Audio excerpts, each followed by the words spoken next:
2010ஆம் ஆண்டு.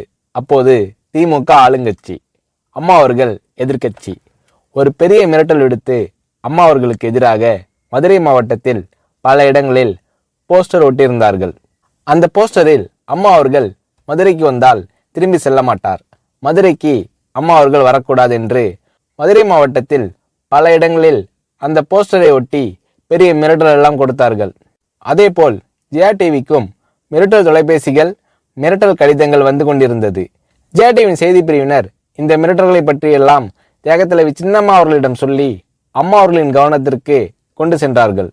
அம்மா அவர்கள் துணிச்சல், வீரம், கம்பீரம் இவற்றின் ஒட்டுமொத்த உருவம். அதனால் புரட்சி தலைவி அம்மா அவர்கள், நான் மதுரைக்கு போய் தீருவேன், பொதுக்கூட்டத்தில் பேசியே தீருவேன், எது நடந்தாலும் எதிர்கொள்கிறேன் என்று சொல்கிறார்கள்.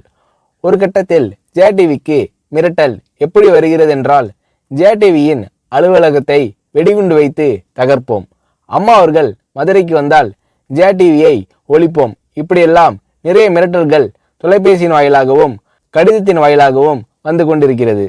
இந்த மிரட்டல்களை எல்லாம் கடந்து அம்மா அவர்கள் மதுரைக்கு சென்று பிரம்மாண்டமான பொதுக்கூட்டத்தில் லட்சக்கணக்கான மக்கள் மத்தியில் எழுச்சி உரையாற்றும் போது, ஒரு எதிர்க்கட்சியின் தலைவி என்ற முறையில் என்னை நீங்கள் மிரட்டுங்கள், ஒரு எதிர்க்கட்சியினை நான் நடத்துகிறேன் என்பதற்காக கழகத்தை மிரட்டுங்கள், ஜெயா டிவியை எதற்காக மிரட்டுகிறீர்கள், ஜெயா டிவியின் அலுவலகத்தை நீங்கள் தகர்ப்பீர்களா, ஜெயா டிவியை நீங்கள் ஒழித்து கட்டிவிடுவீர்களா, பார்க்கலாமா, ஜெயா டிவியை ஒழித்து கட்டிவிட்டால் என்னுடைய அரசியல் குரலை ஒழித்து விடலாம் என்று கனவு காணுகிறீர்களா, ஜெயா டிவி என் உயிருக்கும் மேலானது, நான் என்னுடைய உயிரை விட அதிகமாக நேசிப்பது, என்னுடைய அரசியல் கரமாக நான் போற்றி புகழ்வது, அதன் மேல் நீங்கள் கை வைப்பீர்களா, பார்க்கலாமா என்று எழுச்சி உரையாற்றினார் புரட்சி தலைவி அம்மா அவர்கள்.